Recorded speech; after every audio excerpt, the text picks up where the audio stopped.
Good morning/afternoon/evening. There's a quiet, dangerous myth that we often absorb as children. Be nice no matter what. We confuse being kind with being a doormat. We call it compassion, but deep down we feel it as something else: depletion, dread, sometimes even fear. Today I want to name the line. I want to draw it in bold, loving ink. Because while kindness matters, your dignity matters more. It's one of those truths we don't learn early enough, and often we learn it the hard way. For a long time, many of us believed that being a good person meant always being available, saying yes when we wanted to say no, forgiving without apology, shrinking to keep the peace, smiling when we were actually hurting. But here's what I've come to understand. Deeply, painfully, and gratefully, every time we abandon ourselves to make others comfortable, we trade a piece of our dignity for temporary approval, and eventually we run dry. Boundaries are not walls, they're not ultimatums, they are the clearest expressions of what we value, both in ourselves and in our relationships. A boundary says, this is what's okay with me, and this is what's not. It's not about pushing people away. It's about drawing a circle around your worth and saying, I will no longer stand in spaces that require me to betray myself. The moment you set a boundary, a real one, not out of anger, but out of clarity, something powerful happens. You stop performing, you stop begging, you stop hustling for scraps of love or respect, and you start rising into the truth of who you are. Boundaries are how we say to the world, I respect myself enough to protect my peace. I honor my time, my energy, my values. And if I want others to do the same, I must model it first. Absolutely. It's not easy. In fact, it can be excruciating because people will be uncomfortable. They may criticize you, accuse you of changing, even try to guilt you back into old roles.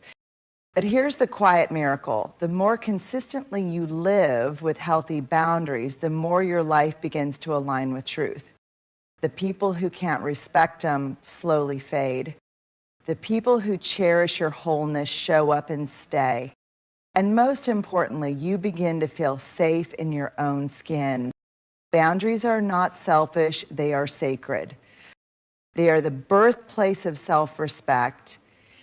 And self-respect is the soil where everything good in our lives grows. Trust, love, courage, joy. If you want to live in alignment, start with boundaries. If you want to stop people-pleasing, start with boundaries. If you want to build a life that feels like yours, start with boundaries. Not because you're mean, but because you finally know you're worth protecting. We teach people how to treat us by what we allow. It's one of those statements that lands like a whisper at first, and then it echoes. Because if we're honest, most of us have spent seasons in our lives quietly tolerating what we didn't deserve, brushing off the disrespect, making excuses for the silence, rationalizing the inconsistency. We told ourselves, maybe they're just going through something. Maybe it's not that big of a deal. Maybe if I just love harder, give more, stay longer. But here's the truth. Every time we stay silent when someone crosses a line, we're teaching them that line doesn't really matter. Every time we say it's fine when it's not fine, we are training the people around us to ignore our pain. Every time we prioritize their comfort over our dignity, we reinforce the idea that our needs are negotiable. And over time, these moments accumulate, not loudly, but quietly, in small cracks that become gaping wounds, in subtle shifts where we find ourselves walking on eggshells, editing our words, dimming our light so we don't endorsing it. Teaching people how to treat us doesn't happen through confrontation alone. It happens through consistency, through boundaries that don't bend when they're tested, through a self-worth that isn't up for negotiation, even if it means disappointing someone we care about. And yes, it's hard. It's incredibly hard because when we start raising the bar, some people will leave, some will push back, some will call us difficult, selfish, or too much. But that's okay. Let them. Because the ones who stay, the ones who rise with us, those are the relationships built on real respect, not convenience. So if you've been accepting crumbs, it's not because you're weak. It's likely because you were trying to protect something, peace, belonging, love. But you deserve more than that. You deserve connection that doesn't require you to shrink. You deserve love that doesn't ask you to abandon yourself. And the first step, teach people how to treat you by no longer allowing what wounds you. Let's say that again, because too often we confuse the two, especially those of us who lead with big hearts and soft edges. Empathy is one of the most powerful, transformative forces we have as human beings. It's our ability to sit with someone in their pain without needing to fix it. It's the courage to say, I see you, I hear you, I don't have all the answers, but I'm here. And I'm not leaving. But empathy does not mean we abandon our boundaries. It does not mean we excuse harmful behavior. And it certainly does not mean we sacrifice our own well-being in order to carry someone else's burden. Enabling, on the other hand, is when we allow, excuse, or even protect behavior that is harmful to us, to the person doing it, or to others. It's when we blur the line between helping and rescuing. It's when we become so invested in keeping the peace or preventing pain that we stop telling the truth. Empathy says, I love you, and I believe in your capacity to grow. Enabling says, I'll absorb the consequences so you don't have to change. See the difference? One honors the other person's humanity and agency. The other unintentionally keeps them stuck. And here's where it gets tricky. Empathy without boundaries becomes enabling. It turns our compassion into self-abandonment. We stay in unhealthy relationships because they've been through so much. We excuse broken promises because they didn't mean it. We justify repeated harm because they're hurting and I don't want to make it worse. But here's the hard truth. Allowing someone to treat us poorly, even if they're hurting, isn't kindness. It's complicity. Empathy doesn't require us to betray ourselves. It invites us to care without caring, to love without losing ourselves, to witness pain without making it our job to heal it alone. In fact, one of the most loving, empathetic things we can say is, I care about you enough to tell you the truth. I won't shame you, but I also won't shield you from the impact of your behavior because I know you're capable of more. Real empathy doesn't shrink in the face of discomfort. It doesn't whisper lies to keep the relationship intact. It shows up with clarity and courage. It holds space and holds the line. So if you're someone who feels deeply, who shows up for others, who carries a heart that aches when people suffer, don't stop being empathetic. That is your strength. But remember, your empathy is not a permission slip for others to hurt you. It is not your job to absorb the consequences of someone else's choices. You are not responsible for someone else's healing, only for how you show up in your own truth. Empathy is not enabling. Empathy is love with boundaries. Empathy is presence without rescue. Empathy is powerful, but it's even more powerful when it's partnered with self-respect. That might sound harsh at first, especially if we've been raised to believe that love is soft, forgiving, and unconditional at all costs. But real love, love that honors both people, isn't just warm. It's honest, it's brave, and it's willing to say the hard things even when it's uncomfortable. Because here's what love without accountability becomes: enabling, avoidance, resentment. It's a kind of love that tiptoes, walks on eggshells, and tolerates pain in silence just to keep the peace. But that's not peace, that's appeasement. And it comes at the cost of trust, truth, and dignity. Accountability is not about punishment, it's about responsibility. And saying, I care about you too much to let you keep hurting yourself or others. I respect you enough to tell you the truth.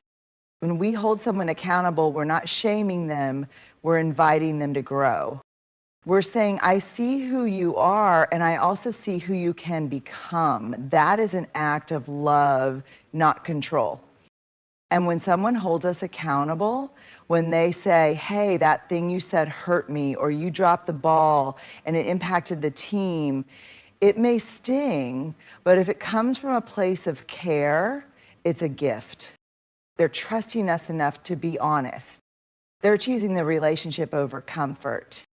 They're choosing growth over pretending. Think about it. The people who have shaped us the most, the mentors, friends, parents, partners, they didn't just cheer us on when we were at our best. They were willing to call us out when we needed it. They said the thing we didn't want to hear, not to hurt us, but to help us become better. That's love. Tough, brave, uncomfortable love. And we need more of it in families, in friendships, in leadership, in communities. Because a relationship without accountability isn't safe, it's shallow. You can't build trust in an environment where no one is willing to speak the truth. You can't build intimacy with someone who refuses to take ownership of how they show up. And you can't create change without a willingness to say, this behavior isn't okay, and I believe you can do better. Love isn't letting people off the hook. Love is looking someone in the eye and saying, I'm still here, but this has to change. It's the friend who says, you've been drinking too much, I'm worried about you. It's the parent who says, you don't get to talk to me that way and still expect support. It's the partner who says, I love you, but if you keep shutting me out, we won't survive. Those are the conversations that feel like conflict, but are actually commitment. They say, this matters to me, you matter to me enough to be real. So let's stop pretending that love means always being agreeable. Let's stop thinking that calling people in is the same as calling them out. Let's learn to live in the tension of both care and truth. Because accountability is not cruelty. It's not betrayal. It's not rejection. It's one of the deepest forms of love we can offer another person. And it's one of the strongest ways we show love to ourselves. Resentment is a warning sign. It doesn't come out of nowhere. It doesn't show up uninvited. It doesn't burst through the door screaming, not at first. Resentment is subtle. It starts as a tightness in your chest when you say yes, but mean no. It's the ache in your gut when your needs get overlooked again, and you say nothing again. It's the inner sigh, the forced smile, the words you swallow in the name of keeping the peace. But here's the truth. Every time you go quiet when you want to speak, every time you shrink to make someone else feel bigger, every time you overextend while underfeeling, resentment grows roots. And while it may wear the mask of patience or maturity on the outside, inside it's quietly collecting evidence. They never show up for me the way I show up for them. I always have to be the one who bends. No one notices how much I give. Eventually, those quiet thoughts become louder. They become stories. They become walls. And then when resentment finally spills over, it doesn't just sound like anger, it sounds like exhaustion, bitterness, detachment. It sounds like, I'm done. But here's the thing we often miss. Resentment's not the problem, it's the symptom. It's the body's way of saying, you've been ignoring something important and I can't hold it in anymore.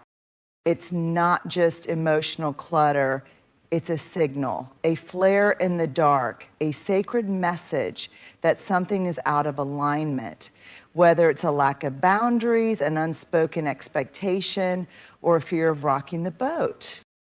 And when we ignore that message, we pay for it in our health, in our relationships, in our sense of self. Because you cannot carry the weight of chronic resentment and still move freely through your life. It's too heavy. So what do we do with resentment? We listen to it, not to indulge it, but to understand it. We ask, where am I giving too much and asking for too little? Where have I said yes when I wanted to say no? What boundary did I abandon for the sake of approval? What truth am I afraid to speak? Because here's the truth, most of us don't want to face. If we don't deal with our resentment honestly, it will do the dealing for us. It will leak out in sarcasm, in passive aggression, in distance, in cold shoulders and subtle jabs. It will damage what we were trying to protect. But when we let resentment lead us back to clarity, something powerful happens. We start choosing differently. We stop saying yes to things that deplete us. We stop trying to be everything for everyone. We start valuing our needs not as an afterthought, but as sacred. And the relationships that can hold that truth, they get stronger. The ones that can't, well, maybe they weren't built on truth to begin with. So the next time resentment rises in your body like a wave, don't just push it down or brush it off. Pause, get curious, ask what it's trying to protect, ask what it wants you to know. Because resentment is not a failure of love. It's often a failure of communication, of courage, of honoring your own needs with the same devotion you offer to others. Resentment is a warning sign, not that you're broken, but that your boundaries have been broken. And your soul is asking you to pay attention. Courage is saying enough with kindness, not rage, not blame, not venom, but clarity, conviction, love with boundaries. Because courage isn't just loud. It's not always the battle cry, the dramatic exit, the speech that finally unleashes years of silence. Sometimes courage sounds like a calm voice saying, this is not okay with me anymore. It's looking someone in the eye, someone you love, someone you fear disappointing, someone you've given 1,000 chances, and saying, I can't keep doing this. I care deeply, but I also need to care for myself. And that's the hardest kind of courage, the kind that refuses to harden your heart even when it's been bruised. The kind that doesn't scream, but doesn't shrink either. The kind that doesn't dehumanize the other person, even if they've crossed a line, but still stands firmly in truth. Because let's be honest, saying enough is terrifying. It means you risk disapproval. It means the dynamic might change. It means you're no longer willing to abandon yourself just to keep things comfortable for everyone else. But kindness without boundaries is not kindness. Self-erasure. And when we mistake that for love, we train ourselves and others to believe that our needs don't matter, that our exhaustion is noble, that swallowing pain is somehow the price of belonging. So, courage is knowing where the line is and being willing to draw it, even if your voice shakes. It's choosing integrity over appeasement, holding compassion for others without abandoning compassion for yourself. Saying enough doesn't mean you don't love them. It means you finally love yourself too. It means you believe in relationships that can hold truth, not just comfort.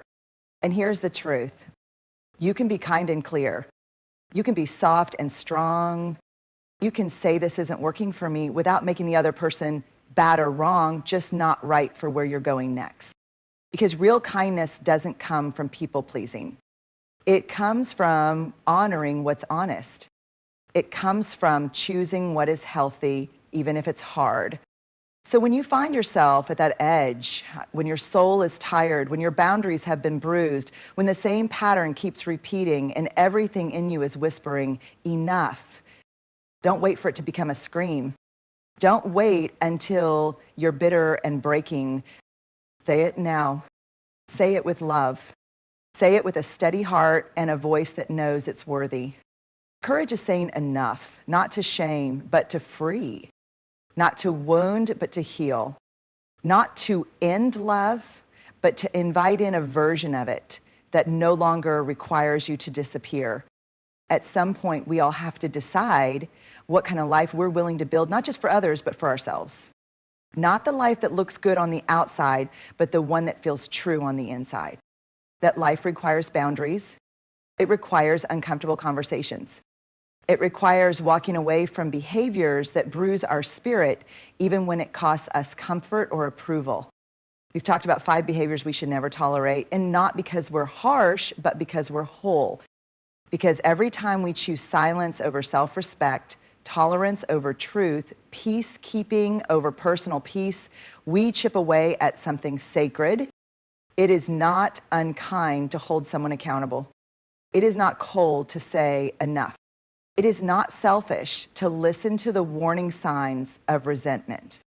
It is not weak to want relationships where empathy is present, but not enabling. It is not too much to ask to be treated with basic dignity. The hardest part of self-respect is that it often requires disappointing others, but the deepest betrayal is abandoning yourself. So as you leave here today, remember this. You are allowed to take up space. You are allowed to expect reciprocity. You are allowed to draw the line, speak your truth, and still be kind. Because love without boundaries isn't love, it's fear in disguise. And the moment you start honoring what you know deep down, that your worth is not up for debate, everything changes. Courage isn't always loud. Sometimes it's quiet strength. It's the whisper in your chest that says no more. It's the truth in your bones that says, I deserve better. And it's the grace in your voice that says, I can walk away with love in my heart and my head held high. This isn't about building walls. It's about building a life where respect is mutual, energy is sacred, and love never asks you to lose yourself. Let today be the day you stop tolerating what wounds you and start protecting what heals you. That is not just brave, that is transformational, and that is love, starting with you.